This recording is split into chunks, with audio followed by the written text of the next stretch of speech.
எல்லாம் ஒரே மாதிரி தான் இருக்கு, இதெல்லாம் டிஃப்ரென்ஸ். தாகமே எனக்கு வேணும் நினைக்கிறதெல்லாம் தாகம். தாகம் விருப்பம்னா நான் விரும்புறதெல்லாம் எனக்கு கிடைச்சிடும். நான் விரும்புறதெல்லாம் கிடைச்சிருக்கோம். எனக்கு ஆண்டவர் என்ன பண்ணுவார், விரும்புறதெல்லாம் கொடுத்துருவார். அப்பையும் பார்த்தார், கார் வேணும் கொடுத்துருவார், பைக் வேணும் கொடுத்துருவார், வீடு வேணும் கொடுத்துருவார். அப்பையும் பார்த்தார், அல்லது இந்த கார் பழசாயிடுச்சு, அடுத்து புதுக்காரு வீடு கொடுத்துட்டேன், அல்லது இந்த வீடு இடம் பார்த்தேன் கொஞ்சம் பெரிய இன்னொரு வீடு தான் பார்த்தா விருப்பம் என்ன பண்ணும், எப்பயும் என் விருப்பம் எப்பயும் செயல்படுகிட்டே. அதுதான் எனக்கு நான் தீர்க்கதரிசியுடைய வேலைக்காரங்க அது நல்ல ஆசீர்வாதமான வார்த்தைகள் வசனங்கள் எல்லாம் இருக்குது. ஒழுங்கா ஊழியக்காரனோட இருக்க மனசு இல்லாம அசீரியா ராணுவத்தின் தலைவனாகிய நாகமான் கூட ஓடி போய் கேட்கிறான், கொஞ்சம் கொடுத்த கொண்டு வந்த வெகுமதி எல்லாம் இருந்தான். இவருக்கு இல்லாத ட்ரெஸ் இல்லை, இவருக்கு இல்லாத காரியம் இல்லை, போய் எல்லாம் உச்சிதமானதான் எடுத்துட்டான். இதுக்கு பேர் என்னது, விருப்பம். டிசையர்ஸ். எனக்கு ஒரு விருப்பம். நம்ம எதுக்காக ஜெபம் பண்ணணும் நிறையா, ஆண்டவரே நீங்க சொன்ன எந்த கோர்ஸ் நான் எடுப்பேன், ஆனா நான் சொல்றேன் என்ன கிடைக்கணும், டாக்டர் தான், அந்த மெடிசன் தான் எடுக்குவேன்.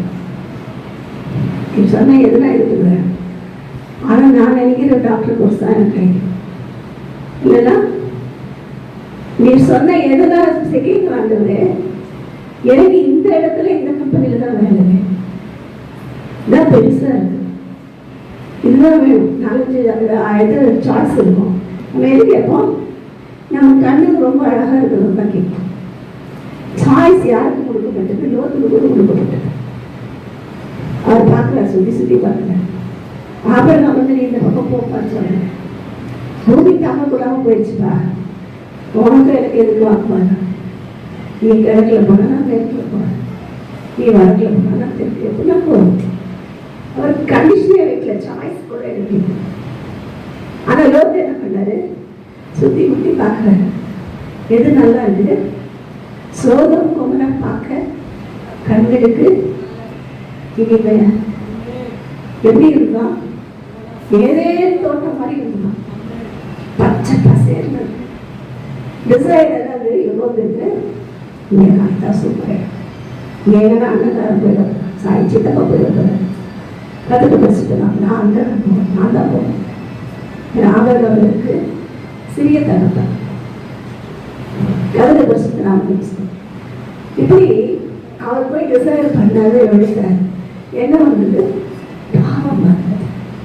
இப்போ நம்ம டிசைனர்ஸ் எல்லாம் தேவனுக்கு கீழ்ப்படுத்த வேண்டும். அதெல்லாம் பொருள் சொல்லிக் கொடுக்கிறார். நீ விரும்பினதும், நீ வேண்டினதும், ஓடினதும், பிரயாசப்பட்டதும் வீணாய் போகாதபடி என் சரீரத்தை அடக்கி ஒதுக்கி தேவனுடைய கருத்தில் என்னை கீழ்ப்படுத்துகிறேன். என்ன பண்ணுமா, என்னை அடக்கி ஒடுக்கி தேவனுக்கு பிரியமான பலியை ஒப்பு கொடுக்கும்படி கீழ்ப்படுத்தணும். அப்பதான் என்னுடைய வாழ்க்கையில சரியான தேவனுடைய திட்டம் தெரியும்.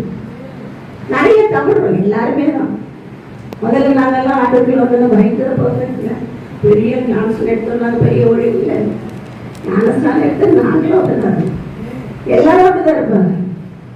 ஓடிய ஆரம்பிக்கிற வரைக்கும் தான் எல்லாம். ஓடியத்தை கொடுத்துட்டாருன்னா முதற்ப பிரச்சனை தான். சில நேரம் என்ன பண்ணுவாரு, விருப்பம் போல கூட அடிக்கடிக்கும் எங்க போறாரு, இதெல்லாம் திட்டுவார். எலியாவை திட்டினார், எலியா போய் பார்த்துட்டார், நல்லா காக்கா கொண்டு வந்து கொடுக்குற காலையில மத்தியானம் நைட்டு எல்லாம் ஒரு அழகான சர்வன் பண்ண காக்கா கொடுக்கவே கொடுக்காது. அது கொண்டு வந்து எனக்கு என்ன கொடுக்கணும், அப்பவும் இறைச்சியும் கீழே சிந்தாம எங்க இருந்து பறந்து மிச்சம் தெரியும், கீழே சிந்தாம கொண்டு வந்து பத்திரமா கொடுக்கும். இது நல்லா சாப்பிட்றது சாப்பிடாது என்ன பண்ண சூரிய செடிகளை போய் படுத்துட்டேன். நிறைய நேரம் நிறைய சாப்பிட்டா என்ன ஆயிடும், நாமளும் நல்லா தூங்குவோம். சர்ச்சுக்கு கரையாச்சு ரொம்ப கரெக்டாக செய்தி எப்போ போனால் போதும் 9. லாஸ்ட் மெசேஜோடைய சுருக்கம் சொல்லுவாங்க. அப்போ போனால் போதும், 9:15 போனால் கூட போதும்.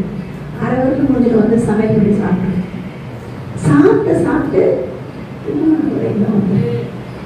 அதுக்கு தெய்வ திட்டம் தெரியுது. நல்லா படுத்துங்க ஆண்டவர் செய்ய என்னப்பா ஏன்னா சோர்ந்து போயிட்டாரு. நம்மளாக என்ன பண்ணிருக்கோம் தெரியுது, பெரிய அற்புதம் செஞ்சுட்டாரு. வானத்திற்கு இறங்கிடுச்சு. இயேசுவே தீர்க்கதரிசிகள் அவருடைய 400 பேரை கொண்டு போட்டு முடிஞ்சிருச்சாரு. இப்ப என்ன பண்ணாரு, உண்மை இஸ்ரவேல் ஜனங்கள்லாம் ஆண்டவர் வந்துட்டா எல்லாம் அடுத்த நாளே திரும்பவும் பாகல் அது எப்படி இருக்கும் சோர்வு. அவரை குறித்து அந்த 500 ஜனத்துக்கு சத்தியத்தை சொன்னேன், ஒளிக்காரத பாருங்க சத்தியத்தை சொன்னேன், சத்துருவாய் மாறி போனேன் என்று சொல்லி அவர் புலவை போய் படுத்துட்டார். அப்படி படுத்தது அந்த சொல்ற எலியாவை நீ போக வேண்டிய தூரம் வேக தூரம் எந்திரிப்பா படுக்காத எந்திரின்னு சொல்லிட்டு படுக்கை எடுத்துக்கொண்டு நடக்காத அவங்க சொன்னாரு. இந்த வியாதியஸ்தன் திருப்பாதமாய் படுத்திருந்தவரை உன் படுக்கை எடுத்துக்கொண்டு எலியாவை பார்த்து சொல்றாங்க போடுறாங்க. தேவன் என்ன செய்யறாரு, நம்மளை எழுந்து கொள் அப்படின்னு சொன்னா என்ன பண்றாரு, ஓட வைப்பார். என்ன பண்ணுவாரா, ஓட வைப்பார். இப்ப ஓடுறாரு, எங்க வரைக்கும் ஓடுறாரா, கிட்டத்தட்ட 300 கிலோமீட்டர் ஓடுறாரு. ஒரே பர்வதம் வரைக்கும் என்ன செய்யறாரா, கிட்டத்தட்ட காசா கிட்ட இருக்காரு. ஒரே பர்வதம் வரைக்கும் ஓடினார். அதுல பரிசுத்த நாமத்துக்கு சொல்ல ஓடி ஓடி ஓடி ஓடி அங்க போய் இருக்கிறேன். ஆவியானவருடைய சத்தம் கேட்கிறேன். அவனுக்கு வேலை முடியல, அவனை எடுக்க மாட்டேன். இன்னும் இருக்கு ஓடியா இருக்கு, நீ செய்ய வேண்டிய ஓடியா நீ நின்றுதான், அதை நான் எடுக்க மாட்டேன் சொல்லிட்டு என்ன பண்றாரு, அந்த ஏரியாவை கொண்டு போய் 2 ராஜாக்களை அபிஷேகம் பண்ண இஸ்ரவேலின் ராஜாவை கதவு பரிசுத்த நாமத்துக்கு யூதாவிலே ராஜாவை அபிஷேகம் பண்ண வைத்தார். 2 பேரை அபிஷேகம் பண்ண வச்சுட்டு 3வது எலிசா தீர்க்கதரிசி தனக்கு அடுத்த தீர்க்கதரிசியா ஊழியக்காரனை அபிஷேகம் பண்ணி 3 பேரை ரெடி பண்ணிட்டார். நம்ம எப்ப போகிறது, 3 பேரை ரெடி பண்ணணும். சபைக்கு வந்து சும்மா வந்து போகக்கூடாது, 3 பேரையாவது ரெடி பண்ணணும். யாராலும் நம்ம வீட்டில் நம்ம வீட்டுக்காரு நம்ம பையன் நம்ம பொண்ணு 3 பேர் போகணும். ஒருவன் 1000 பேரையும் 2 பேர் 10000 பேரையும் திறந்து என்ன நம்மை கொண்டு எதிரிகளாகிய சத்துரு கிரிகளை அழித்து துரத்தவர் வல்லவர்களுக்கு நான் செய்ய விரும்பலாம். அதுவே என்னுடைய விருப்பம் வேணாம். அடுத்ததுன்னா எனக்கு நிறைய யோசனை, அது கூட இருக்கும், வெளியே சொல்ல மாட்டேன். யோசனை நினைச்சேன் நல்லா இருக்கும் கிடைக்கணுமா இல்லை, எனக்கு மட்டும் இப்படி இருக்குதா, எனக்கு மட்டும் இப்படி ஒரு குடும்பம் கிடைச்சிருந்தா, நல்ல கடை, நல்ல மனை, நல்ல பிள்ளை எல்லாம் நல்லா, எனக்கு மாத்திரம் இப்படி குடும்பம் கிடைச்சிருந்தா நான் எப்படியெல்லாம் ஓடிய சொல்லுவேன். நான் விட போட்டேன் நல்லா இருந்தது, அந்த நல்லா யாரும் தப்பா நினைக்கிறேன். ஆனா என்ன நடக்குது, வெளியில குடிச்சுருந்தேன். பிள்ளை அப்பாவை பார்த்து செல்வி பொண்ணு எல்லாரும் டிவி முன்னாடி உட்காந்து சர்ச்சுக்கு வரமாட்டேங்கிறாங்க, எங்கெங்கயோ போறாங்க. என்ன பண்றதுனே எனக்கு புரியல. என்ன போய் இந்த குடும்பத்தை வச்சீங்களா, என்ன லட்சத்திட்டீங்க. நான் சுத்தமா இருக்கிறேன், என் கூட இருக்கவங்களாம் சுத்தமா இருக்காங்க, அங்க வச்சிருக்கிறது அவங்க எல்லாம் சுத்தம் பண்ண. கடந்த வருஷத்தை நான் வந்து சொல்றேன், எலியாவை எழுப்பிட்டார்னா 3 பேரையாவது சரிகமான அபிஷேகத்தோம். சாதா ஆளுங்க ராஜா குடிச்சிட்டு வர சொல்லுவாங்க, அவர் தான் ராஜா. சிகரெட் அடிக்கிறவங்க பிள்ளை அவர் தான் இளவரசர். வரவே மாட்டேன்னு சொல்றது டீ பாச்சு, அதுதான் இளவரசி. அவங்க வீட்டுல இருக்க 3 குடும்பமே ராஜ பரம்பரை. அவங்களை கூட்டிட்டு வர எப்படின்னா, நான் இருக்கிற இடத்துல நான் முதலாவது தேவனுக்கு பிரியமாய் இருக்கிறேன். அதுல பிரசுகிறாங்க. அப்படி தெரிஞ்சாதான் நம்மளால என்ன பண்ண முடியும், ஓட முடியும். அப்ப இன்னைக்கு செய்தி தலைப்பு என்ன சொன்ன, தாகம். அதை பார்க்கறாதீங்க, அதான் மீன். இதெல்லாம் சமையல். இந்த தாகம் எப்படி இருக்கும்னா, இதெல்லாம் உயிரற்றவைகளுக்கு ஏற்ற விருப்பம், ஆசை, யோசனை எல்லாமே உயிரற்றவைங்க. எனக்கு ஒரு வீடுக்கு எங்கன்னா உயிர் இருக்கா இல்லை, காருக்கு எங்கன்னா உயிர் இருக்கா இல்லை, பைக்கில் எங்கன்னா உயிர் இருக்கா இல்லை, ஒரு இடத்துக்கோ ஒரு நிலத்துக்கோ ஒரு வீட்டு காரியத்துக்கோ இடம் இருக்க உயிர் இருக்கா இல்லை. உயிர் உள்ளதுக்கான காரியத்தை நடக்கிறது தான் தாகம். தாகம் என்னுடைய ஜீவன் சம்பந்தப்பட்டது. தாகம் என்னுடைய ஜீவன் சம்பந்தப்பட்டது. யாராவது தனி தாகமா இருக்கு, தனி கொடுங்க, பெரிய பக்கெட்ல வந்து கொடுத்தா ஒரு பக்கெட் தண்ணி குடிச்சிருவோமா? கண்டிப்பா குடிக்க மாட்டேன். யாராவது குடிக்கிறீங்களா? குடிப்பியா? குடிப்பா. ஒரு பக்கெட் தண்ணி குடிச்சா நீ குடிப்பியா? குடிக்க மாட்டேன். கதிர வருஷத்தை நான் குடிக்க மாட்டேன். ஏன்னா நம்ம வேண்டியது 2 டம்ளர் தண்ணி, அதுக்கு மேல வயிற்றுல என்ன சாப்பாடு பிரியாணி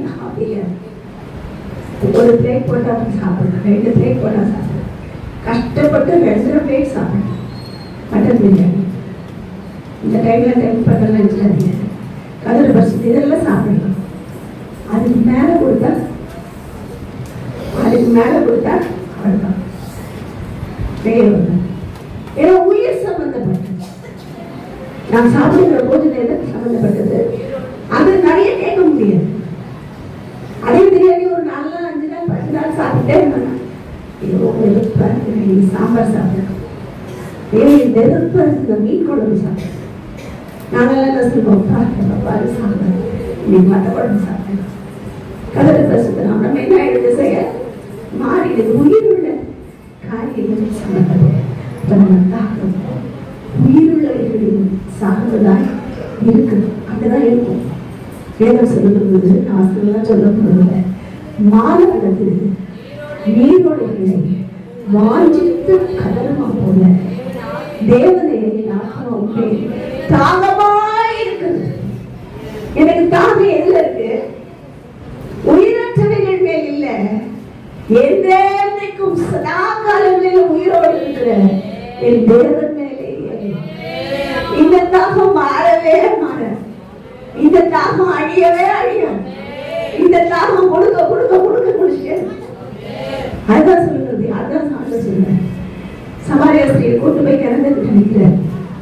அந்த அம்மா சொல்றாங்க, யாக்கோபு இருக்கிறார், நீங்க இங்க வந்து தண்ணி கேட்கிறீங்க.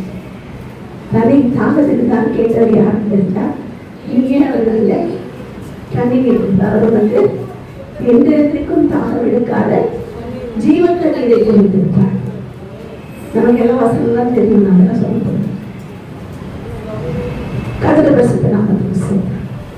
அவர் என்ன கொடுத்திருப்பாரு? தாகமே எடுக்காத ஜீவன் தண்ணீரை கொடுத்திருப்பாரு. கேட்கறது யாருன்னு நமக்கு தெரியல. ஏன் இந்த அம்மாவுக்கு தாகம் அடங்கல? அதனால எவ்வளவு எப்படி இருந்துப்பாங்க அவங்க. அந்த அம்மாவுக்கு 5 ஹஸ்பண்ட்.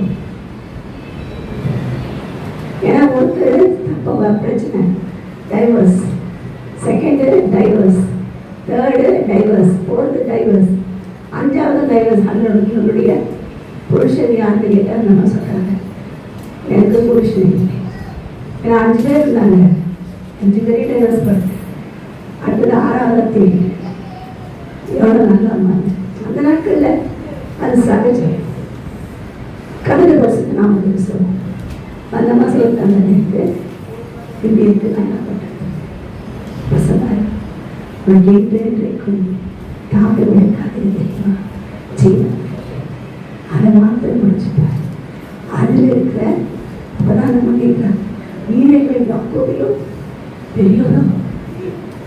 தாகமேடுக்காக ஜீவனோட தண்ணி சொல்றீங்க. இந்த தண்ணியை குடிச்ச யாக்கோபு கூட மறைத்து போனாங்க. அவர்தான் எடுத்தார் இந்த கிணறு. இப்ப அவன் இல்லையே, கிணறு தானே இருக்கு. கேட்கிறாங்க, நல்லதானே கேட்கிறாங்க. அவர் இல்லை, நான் கிணறு தான் இருக்கு. எனக்கோ பாஸ்டர் அவர்கள், அருமையான பாஸ்டர்களுடைய தகப்பனார் அவர்கள் ஒரு சபையை ஆரம்பித்தார். ஆரம்பிக்கும் போது பெரிய கூட்டம் இல்லை, கிணறு வெட்டியாச்சு. தாகத்துக்கு தருகிற நல்ல ஜீவ தண்ணீர் பொங்குகிற ஒரு நீரோற்று இங்க வைக்கப்பட்டிருக்கிறது. இப்ப அவர்ல என்ன இருக்கு? சபை இருக்கு. இது போதும். இதுல இருக்க ஜீவ தண்ணீர் என்ன செய்யும்? நமக்கு ஜீவனை கொடுக்கும். இதுல இருக்கிற ஜீவ தண்ணீர் நமக்கு அழிவில்லாத வாழ்க்கையை கொடுக்கும், நித்திய சுதந்திரத்தை கொடுக்கும். எந்த எண்ணைக்கும் மாறாது இருக்கிற பரிசுத்த தேவனுடைய அந்த தாகத்தை தீர்க்கிற கிருபை இருக்கும். அதனாலதான் அந்த அம்மா சொல்றாங்க, ஓடுறாங்க, போடும் ஊருக்குள்ள ஃபுல்லா ஓடுறாங்க. நிறைய பேர் சுவிசேஷம் சொன்னாங்க. இந்த அம்மா சொன்ன மாதிரி சொல்ல, ஒரு ஊரை கொஞ்ச நேரத்தில் கூப்பிட்டு வந்தாங்க. என்கிட்ட வந்து பேசிட்டு இருந்தாரு. அவர் தான் மேசியா வார்த்தை. அதெல்லாம் தீர்க்க தரிசினாங்க. அவர் பெரிய அர்த்தம் நடத்துனாங்க. சொல்லலை, ஜோரம் சோகம் அடிச்சிச்சு, பெரிய ஜோரம் சோகம் அடிச்சிச்சு.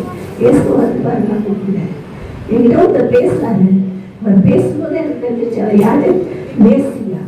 இந்த உலகத்தின் சர்வலோகத்தின் பாவத்தையும் சாபத்தையும் நீக்க வந்த பரிசுத்தம் உள்ள தேவன். வந்து பாருங்க, நாங்க ஊரே கரண்டு வந்துருச்சு. சமாரியா முழுவதும் இருக்கிற ஜனங்கள் வந்துட்டாங்க. இயேசு வாய் திறந்து அந்த ஜனங்கள் சொல்றாங்க, இந்த ஸ்ரீ வார்த்தையை கேட்டுதான் வந்தோம். ஆனா இப்பொழுது நீர் மேசியா காண்கிறோம். அதுதான் சாட்சி. தேவன் செய்கிறார். அந்த சாட்சியை நம்மிடத்துல எடுத்தாங்க. முதலாவது, என்னோட தாகம் தீர்க்கிறதுக்கு ஜீவனுள்ள தேவன் மேலேயே என் ஆத்துமா தாகமாக இருக்கிறேன். அது எப்படி? மானாக நீரோடிங்க. ரொம்ப நாள் தண்ணி குடிக்காம, ரொம்ப தூரம் தண்ணி இல்லாம ஓடி ஓடி ஓடி ஓடி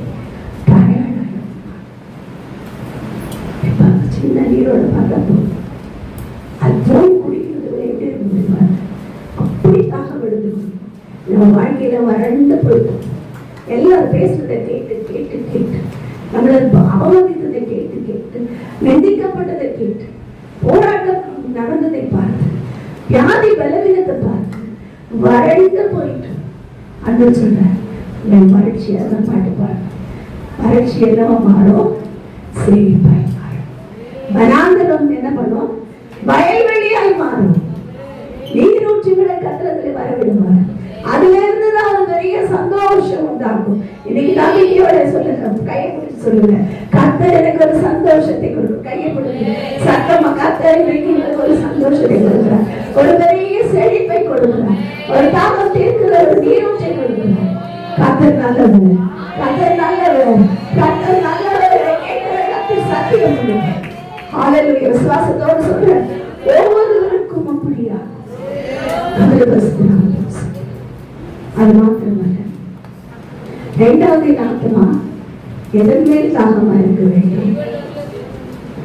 அவருடைய வசனத்தின் மேல. என்ன கிடைச்சா நமக்கு சந்தோஷமே வர. ஒரு பிரச்சனைக்காக எத்தனை பேர் வருவாங்க. சிஸ்டர் அழுதாதீங்க, சிஸ்டர் சிஸ்டர் கவலைப்படாதீங்க, சிஸ்டர் என்ன பண்றது தெரியாது. எல்லாம் ஆண்டவர் பார்த்து சொல்லுவாங்க, சமாதானமே வராது, யார் சொன்னாலும் வராது. எப்படியா எல்லாம் சொல்லிட்டு போயிடுவாங்க. எப்படியா எங்க அப்படியே போல போயிட்டு இதெல்லாம் அதே யோசிச்சுட்டு அங்கதான் நான் யோசிச்சுட்டு இது எப்படியா உங்களோட தண்ணி வந்து நிற்கிறது, இது எப்படி புரியும்? ஒரு கட்டிடமாக கையில காசு இல்லையா, 200 ரூபாய் பரவாயில்ல சார். கர்த்தர் சொல்றாரு, நான் கட்டுவேன். இந்த வரங்கத்தை என்ன செய்வேன்? நீர் பாய்ச்சி எடுத்து சொல்லும் போது நான் ஒண்ணுமே இல்லை. நான் பாழானதை எடுப்பித்து காட்டுவேன். சரி, ஏதோ ரீபில் பண்ண போறாரு. இல்ல இல்ல, நான் புரிதாக்குவேன். நான் புரியுற மாதிரிலாம் பேசுவேன். ஒரு நல்ல தேவன், புரியாம பேச மாட்டேன். நம்ம சின்ன பிள்ளை புரியுற மாதிரி சின்ன பிள்ளையோட பேசுறார், பெரியவங்களுக்கு புரியுற மாதிரி பெரியவங்களோட பேசுறார். பெரிய பாஸ்டர்ஸோட பேசுறதுக்கு வேற வழி வச்சிருப்பேன். முதல்ல பேசுறதுக்கு நமக்கு சொல்லிக் கொடுக்குற தேவை. அவர் நம்ம கூட பேசுறார். அவர் சொல்லும் போது நம்பிக்கை இல்லை. எல்லாம் சொன்னாங்க, பரவாயில்ல. ஒரே ஒரு வார்த்தை ஆண்டவர் சொன்னார், நான் திரும்பவும் இழப்பித்து பாடாமல் இழப்பித்து காட்டுவேன். இந்த வார்த்தை வந்தது எனக்கு ஒரு டவுட்டும் இல்லை. 2 பேரும் ஜெபம் பண்ணணும். கையில் ஒன்றும் கிடையாது. வீடை இடிக்க ஆரம்பிச்சு ஒரு வாடகை பார்க்கணும். வீடு கிடைச்சா போவோம். இது ஆண்டத்தை சொல்லிக்கலாம், நீ வீடு கிடைச்சா போவோம் பார்க்கணும். நீ இடிக்கிறோம் போய் தான் நான் பக்கத்துலேயே வீடு பாஸ்டர் எல்லாம் வந்துட்டாங்க. அங்கேயே எல்லாம் சேர்ஸ் எல்லாம் வச்சுட்டு அங்கேயே ஆராதனை நடந்தாங்க. இதுலேருந்து பக்கத்தில் ஒரு நிமிஷம் ஜனங்க வர்றதுக்கும் கிடையாது. இப்போ அங்கே வந்து அங்கேயே ஆராதனை ஆரம்பிச்சோம். இங்கே இடிக்க ஆரம்பிச்சிட்டாங்க. 200 ரூபா வச்சு இடிக்க ஆரம்பிச்சது. நான் பார்க்க இந்த வீடு சில நேரம் இந்த வீடு அனுப்பிச்சு அதை உட்காந்து போயிட்டு இருக்கோம். நான் இன்னும் எப்படி இதெல்லாம் இருக்குது பார்த்தீங்கன்னா உண்மையாக நடக்குதா? சொப்பனம் காண்பது போல இருக்கும். பேருவை குறித்து வாசிக்குவாங்க. முதல் காவலை தந்தாங்க, அடுத்த நாள் தலையை வெட்டிடுவாங்க. அவர் பாட்டு நல்லா தூக்கிட்டு இருந்தாங்க. தூதர் எழுப்பி 1ஆம் காவல், 2ஆம் காவல், 3ஆம் காவல், 4ஆம் காவலும் திறக்கப்பட்டது. இப்பெல்லாம் கடந்து வெளியே வந்தாங்க. அது சொப்பனம் அல்ல, அது சத்தியம். தேவன் சொன்னது அப்படியா? தாமத்தை தீர்க்கிற கர்த்தர் வீடு கொடுக்கும்போது சொல்ல சொன்ன செய்வார். சொன்னதை எதுக்கு செய்வார்? ஊழியத்தை நிறைவேற்றும்படி செய்வார். நாங்க கேட்டதை நீ குளிச்சுன்னா போதும். கீழே சர்ச்சை அப்பதான் எல்லாரும் ஏற முடியாது. கீழே அழகா சர்ச்சை பாஸ்டர் இருந்தாங்க. அப்ப கர்த்தர் என்ன செய்கிறார்? அப்படி ஜெபத்தை கேட்கிறார். அப்படி விண்ணப்பங்களை அவர் அங்கீகரிக்கிறார். 2வது விடியற்காக வேத வசனத்தை பிடிச்சாங்க. வசனத்தை எப்படி என்னோட பேசுறாங்க? பைபிள் எப்படி தரலாம் அப்படி பார்த்தா தெரியல. பைபிள் தரது எப்படி திறந்தாலும் தெரியாது. ஆவியானவர் நம்ம இருக்கிறதுல பேசுவார். பக்கத்துல எல்லாம் பேசுவார். அவர் சத்தம் கேட்கும். அவர் பேசுறதுக்கு அர்த்தம் இல்லை. அவர் கர்த்தர். இவருடைய நேசகுமாரன். இவருக்கு செவி கொடுங்கள். இவரெல்லாம் பிரியமாயிருக்கு. கூட இருந்த பேதுரு, கூட இருந்த யாக்கோபு, தேவன் பேசுற சத்தம் கேட்கல. கதிர வருஷத்து 40 புஸ்தகம் தேவன் பேசுறத புரிஞ்சுக்க முடியல. இயேசு பேசுற சத்தம் புரிஞ்சு மறுரூபம் அளிக்கிறார போயிட்டாங்க. மோசே இருக்கிறாரு, எலியா இருக்கிறார் ஒரு பக்கத்துல. எவ்வளவு பெரிய சரித்திரம் தெரியுமா? மோசே மரித்தார், திரும்ப எப்போ உயிரோடு எடுத்தார் தெரியும். ஆண்டவர் சொல்லிட்டார், மோசையோட மரணமும் அடக்கமும் உயிர் தருவது என் கையில். அது பார்த்துக்கிட்டார். எப்போ தெரிவித்தார்? தாய் கருவில் தெரிவித்தார். எதிரி வந்தார்கள், அழிக்கிறார். பிள்ளையா இருக்கும்போது அழிக்கிறார். யாரை அழிக்கிறார்? சங்கா அவங்க வீட்டில் வச்சேன், வளர வச்சேன். கை கொடுத்து சொல்லுங்க, யாரை அழிக்க நினைக்கிறாங்க? அவங்க வீட்டில் தான் நீங்க வளருது. யார் உங்களுக்கு விரோதமா இருக்கிற பார்வனோ அவன் தான் உங்களை போஷிக்க போறான். உங்களுக்கு விரோதமா இருக்கிற உங்க எதிரி தான், சட்டமா சொல்லுங்க, உங்க எதிரி தான் உங்களுக்கு வெற்றியை கொடுக்க போகுது. கருத்து ரசித்து நான் உங்களுக்கு சொல்லுங்க. உடனே ஆயிடுச்சு. மோசே எல்லாம் பண்ணியாச்சு. மரணம் வரைக்கும் வருது. வீழ்த்தவங்களே தெரியல. எலியாவது ரதத்தில் எடுத்துக் கொள்ளப்படலாம். ஆசை அக்னிவர்மான ரதத்தில் உயிரோடு அவர் சாக விட்டாராண்டு. போதுங்கிறதாவை எடுத்துக்கொள்வாங்க. போட வேண்டிய தூரம் உங்களுக்கு எடுத்துக்கொள்ளுங்க. அக்கினி ரதத்தினால எடுத்துக்கொள்ள 2 பேரும் வந்து இருக்கிறாங்க. பார்த்த உடனே 3 பேருக்கு ஒன்றும் புரியல. பேச பேருக்கு நினைச்சு ஒரே சந்தோஷம். இயேசுடைய அந்த மனைவி தேவ பிரசன்னத்தை பார்க்கிறது தெரியும். தேவ வார்த்தையை கேட்கறது தெரியும். ஒரு பெரிய மகிமை கூடியிருக்கும். அந்த மகிமை தான் சந்தோஷம். சமூகமே சந்தோஷமே, அது நிறைவான சந்தோஷமே. பாடலாமா? உன் சமூகமே சந்தோஷமே, அது நிறைவான சந்தோஷமே. என் பாத்திரம் நிரம்பி நிரம்பி வழியுமே ஆனந்த பேரானந்தமே. சமூகமே சந்தோஷமே, அது நிறைவான சந்தோஷமே. பாத்திரம் நிரம்பி இறங்கி வழியுமே, ஆனந்தமே ஆனந்தமே. Nothing is too difficult for the Lord. No, nothing is too difficult for the Lord. Nothing is too difficult. Nothing is too difficult. Nothing is too difficult for the Lord. சமூகமே நாமே பாடுவோம். சந்தோஷமே, அது நிறைவான சந்தோஷமே. என் பாத்திரம் நிறைவான என் பாட ஒவ்வொரு பாத்திரம் நம்ம வழி ஏகி தாண்டோடு வந்து என் பிள்ளைகளை தருவார் ஓடி வர ஆதரவு ஆதர வளர்க்கிறார். நிரப்பு நிரப்பு நிரப்பு நிரப்பு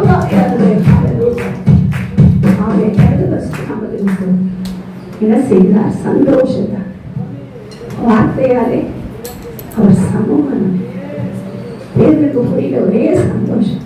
என்ன பேசுறது? உமக்கு கூட இருக்கட்டும், இல்லையா கூட இருக்கட்டும். மோசே விரும்புகிறார். பிதாவுக்கு எதிர்ப்பு சொன்னாங்கப்பா, இவரே இவரே பேசுவார். மோசேக்கு சரி கொடுக்காத, எலியாவுக்கு சரி கொடுக்காத, இவரே பேசுவார். மோசே நியாய பிரமாணத்தில் வந்தார், எலியா ஆக்கினை பிரமாணத்தில் வந்தார், இயேசு ஆக்கினை பிரமாணம். இவருக்கு சரி நீ நம்மகிட்ட இருக்கு மனதோடு போராடுகிற பிரமாணங்களை கண்டேன் சொல்ல. ஆமாம் இல்லை இல்லைன்னு போராடும். நியாய பிரமாணம் கல்லெறிந்து கொள்ள வேண்டும். ஒரு நாள் சபை வருதுன்னா கல்லெறிந்து கொள்ளணும். கதிர பரிசுத்த நாமத்தை விசுவாசிக்கிறோம். ஆனா ஆக்கினை பிரமாணம் பிடிக்கலையா உடனே அக்கினி ஊற்று. எலியா சொல்றார், அக்கினி இறங்கி அந்த 50 பிள்ளைங்க பட்டிய கடவுள் புரிஞ்சிச்சு. ஆக்கினை தீர்ப்பின் பிரமாணம். ஆனா ஆண்டவராக இயேசு கிறிஸ்துவின் பிரமாணம், அன்பின் பிரமாணம். நாம இருக்கிறதால 3 பிரமாணத்துக்கு போறாங்க. எனக்கு வந்த சத்துருவ ஆண்டவரை இன்றைக்கு அவருடைய கவலை அவரைக்கு நான் ஜாமீன் சொல்றேன். ஆமீன் எதுக்கு சொல்லுங்க? அப்படி ஜோம் பண்றேன். அது தேவனுக்கு சட்டம். அது தேவன் மேல் இருக்கிறதாக கதிர வருஷத்து நாமத்துக்கு சொல்றேன். அவை காலை முட்டை ஆண்டவரே நான் ஜெபிக்கிற ஜெபம் என் ஜெபத்தை கேட்டு அவரை அடி அந்த ஜெபம் ஆண்டவர் கேட்டு அதை ஆக்கிலே தீர்ப்பின் நியாயப்பிரமாணம் அடிச்சாங்க. என்ன திட்டினாங்க, நானும் திட்டான். நான் என்ன செய்ய மாட்டேன், நானா எந்த சண்டைக்கும் சொன்னாங்க. ரொம்ப அமைதி ஞானஸ்தானம் எடுத்தேன். என்னை யாரும் டிஸ்டர்ப் பண்ண முடியாது. வந்த சண்டைய பறவையா ஒன்றுக்கு வேண்டி பார்த்துருக்கேன். வந்த சண்டைய விட மாட்டேன். அப்ப இது என்னது? நானா போகல, மோசையே விடுறேன். வந்தாங்க சும்மா இருக்காது, சண்டை போட்டா சும்மா யாராவது கேட்கறது. காலம் மிதிச்சதுக்கு சாரி சொன்னாங்க. அவ்வளவு திட்டாங்க. நான் ரட்சிக்கப்படுறதுனால நம்ம எப்படி இருந்தோம்? அப்ப நியாயப்பிரமாணமும் இல்லை, இருக்கக்கூடாது. நமக்குள்ள என்ன இருக்கக்கூடாது? யாரையாவது ஆக்கினைக்குள்ளாக தீர்க்கிற பிரமாணம் வேண்டாம். தெரியாம பணிக்க விட்டு நமக்குள்ள என்ன இருக்கணும்? எனக்காக நான் ஜீவனையும் ரத்தத்தையும் கொடுத்த ஆண்டவராக இயேசு கிறிஸ்து ஜீவனுடைய ஆவியின் பிரமாணம். இந்த பிரமாணத்தின் பேர் என்னது? ராஜரீக பிரமாணம். ராயல் நம்மள யாரு பார்த்தோம்ல, இளவரசர் இளவரசி ராஜாராணி எல்லாம் நமக்கு என்ன கொடுப்பாரு? எந்த பிரமாணத்தை கொடுப்பாரு? ராஜா ராணிக்கு தப்பான பிரமாணத்தில் கொடுப்பாரு இல்லை. நம்ம கொடுக்குறதுலாம் என்னது? ராயல் லா, ராஜ கட்டளை. கதிர பரிசுத்த நாமத்துக்கு ஸ்தோத்திரம். வெண்ணையில இருக்கிறாங்களே மன்னிக்கிற கிருபை. என்ன திட்டினா அமைதியா இருக்கணும், வாய அடக்கிக்கணும். வீட்டுக்காரதான் திட்டுறேன், நான் மட்டும் சபைக்கு போனா எங்கேயோ போயிட்டான்னு சொன்னேன். அமைதியா கேட்பேன். இவ்வளோ நாளாக திட்டினா பிரேக் அடிக்கு செம்பெட்டு அடிக்கும் நான் இன்னைக்கு அமைதியாக இருக்கிறேன். வேற மாதிரி இருக்கிறேன். எங்கே போகுது தலைக்கு சொல்லுவேன். பின்னாடி வருவேன். ஓஹோ ஏசிஎஸ் அடி நாங்களும் வந்துவார் கூட வந்துடுவார். ஏன் வரல வீட்டுக்காரு? நாம் அமைதியாக இருந்ததான் வந்திருப்பேன். ஆண்மையின் பிரமாணத்தை வெளிப்படுத்துங்கள். தப்புதான் தெரியுது, நீங்க நிறுத்த முடியாது. தெரிஞ்சுதானே நம்ம விக்கிரக ஆராதனை செஞ்சோம், தெரிஞ்சுதானே நம்ம தப்பு பண்ணோம், தெரிஞ்சுதானே கட்டிக்கு விட்டோம், தெரிஞ்சுதானே எத்தனையோ பேர் ஏமாத்திருந்தோம், தெரிஞ்சுதானே போய் சொன்னோம். நம்மளை மன்னிக்கலையா நம் தேவன்? நம்மை மன்னித்தவர் சுத்தர். மற்றவர்களை மன்னிக்க இடம் கொடுங்கள். இடம் கொடுத்து பாருங்க, தெரியும் இடம் பத்தாது. அடுத்த சபையை வாங்கிடுவோம், அடுத்த இடத்துக்கு போயிடும் சீக்கிரமா. என்ன போன மாசம் மாதிரி ஆவியாளர் பேசினார். அடுத்த இடத்துக்கு போயிடும். புதிய துவக்கத்தை கத்தர் கொடுப்பார். என்னால தேவாவியான மோத பேசியிருக்கிறேன். சொன்ன வார்த்தைக்கு நான் எழுதுனேன். கத்தருக்கு நன்றியை செலுத்திட்டு நான் முடிச்சுட்டு அவரை என்ன செய்தி கிடையாது. நீ கத்த நன்றி ஒப்பு கொடுத்ததை பார்க்கணும். எழுந்துன்னு வந்தோம். எழுந்து கொஞ்ச நேரம் ஆரம்பிக்கலாம், கொஞ்ச நேரம் தூங்கலாம், கொஞ்ச நேரம் அவரை பாடலாம், கொஞ்ச நேரம் அவர்களை கழிவு ஆவியில நிரம்பலாம், அபிஷேகத்துல நிரம்பலாம். ஒப்பு கொடுங்க, ஒப்பு கொடுங்க. இந்த நாளிலே